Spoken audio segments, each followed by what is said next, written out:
Now take your wire strippers, and we're going to strip off some of the excess. We've got quite a bit here, and if your model comes with wires that are already stripped, that's fine, but these don't. So let's take the excess, and about 2 inches from the control panel, let's snip the excess off here,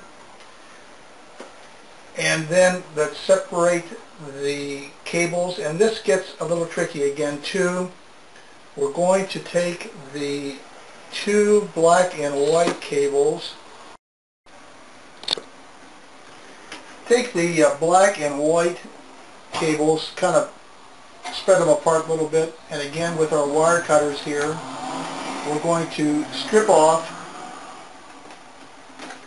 about ½ an inch off of each end. Okay, strip those off like that. And then what we want to do is get our screwdriver and put the black wire in the black hole of the last terminal and the white wire in the gray hole of the last terminal. Push down the plunger, insert the wire, release the plunger, and now we have our wires going into the terminals.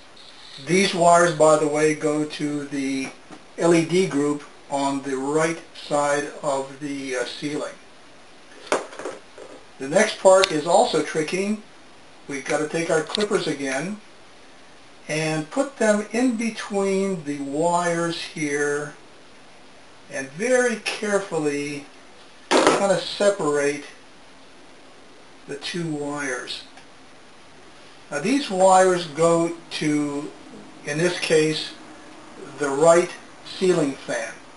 And it really doesn't have any polarity, so it doesn't matter. So there's really no plus or minus to this. So what we need to do here again is strip these off.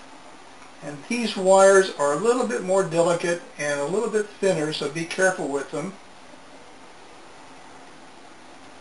And if you make a mistake and cut something completely through, that's okay. Just bring a little bit more up and cut it.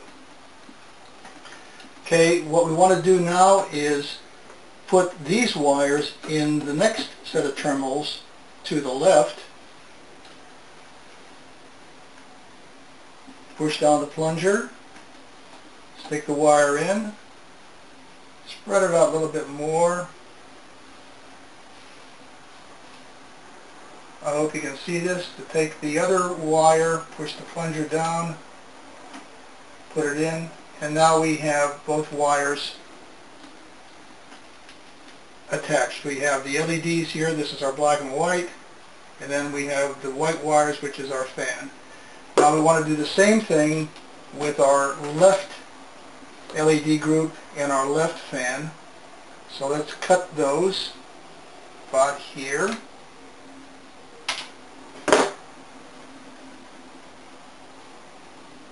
Separate the black and the white twisted pair wires. Take our strippers, strip off about 1/4 to a ½ inch worth of insulation. Do that for the white and the black. Now these 2 wires go on the end terminal, the 4th terminal from the right. These will be the left hand LEDs.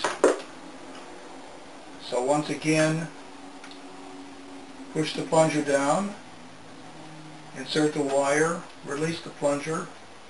I missed there, so let's try it again. Push the plunger down, insert the wire, release the plunger. That's got it.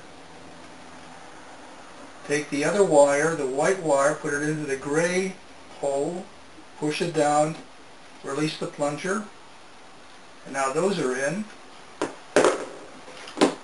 Finally, take the two wires that are the fan wires and very carefully slice them in the middle here and pull them apart with your fingers, like so. Take your strippers, strip off about a ½ inch again, twist them so that the wires are not frayed, strip another ½ inch off the other end,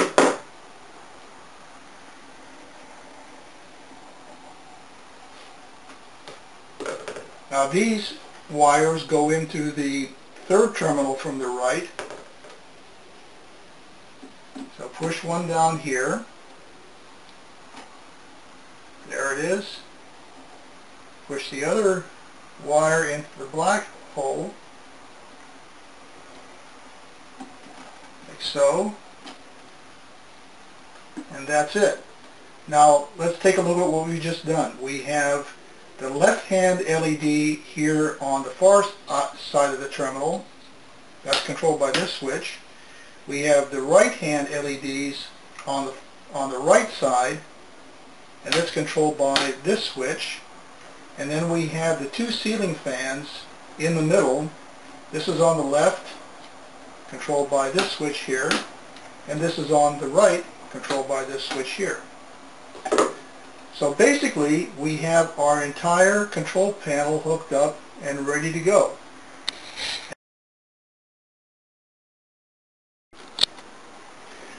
On the far right side of the control panel is the electronics. These electronics actually pick up the voltages, currents, and power from all the other parts of the control panel and send the data to the computer using a cable that plugs into the USB connector here. There's also a two-prong connector here, and that is for our supercap car.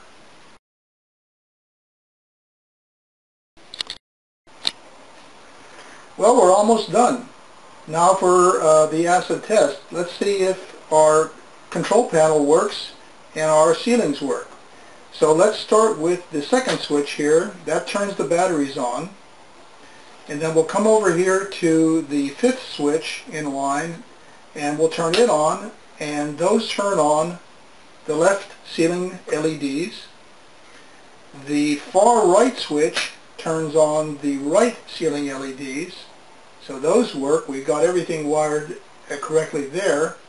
And let's turn on the fans. This will be the left fan. Okay, that works. And turn on the right fan. And that works. So it looks like we wired everything up. Everything is working. And what we can do also is, when we turn the batteries off, we can also try and activate these devices with the solar panels. But to do that, we need to turn the solar panels on. And we also have to have pretty good sun or a very, very bright light to illuminate the solar panels. You can't do it with a small incandescent light. That just doesn't work. Solar panels are designed for the sun, and they really should be outside to do that part of the experiment. So the next thing that's left is just to tie everything together on the base of the unit, tie everything down, all the cables and so forth, with some tie wraps, and then we're done. What we've done is flipped the house on its side so that the control panel is on the top here, and we've taken and put some sticky tie wrap holders on the bottom already. I'll put the last one on here. This is kind of something that you want to do at the very, very end, and it doesn't really make any difference where these things are, just as long as the cables are neatly tied down. Take your strippers and trim off any excess.